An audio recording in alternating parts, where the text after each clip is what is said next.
মেয়ে বিয়ে দেওয়ার সময় ছেলে কি করে এই প্রশ্নের উত্তর খোঁজার চেয়ে ছেলের মা কিভাবে কি করে এটা জানা জরুরি।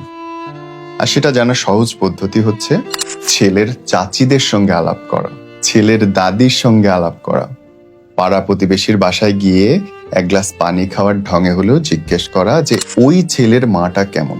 দেখেন, ছেলের সঙ্গে আপনার মেয়ে বড়জোর 2 ঘন্টা টাইম পাবে প্রতি 24 ঘন্টায়, কারণ সকাল 7টায় বেরিয়ে যাবে, ফিরতে ফিরতে রাত 9টা থেকে 10টা তার নিজের সময়, 10টা থেকে 12টা, এই 2 ঘন্টা সময় হাজবেন্ড ওয়াইফ পায়। তার মধ্যেও টেলিভিশন, বাচ্চা কাচ্চা অনেক কিছু থাকে, কিন্তু শাশুড়ির সঙ্গেই কেটে যাবে কিন্তু তার গড় পটটা 14 থেকে 16 ঘন্টা। সো জামাইয়ের চেয়ে আপনার বেআইন বেশি জরুরি।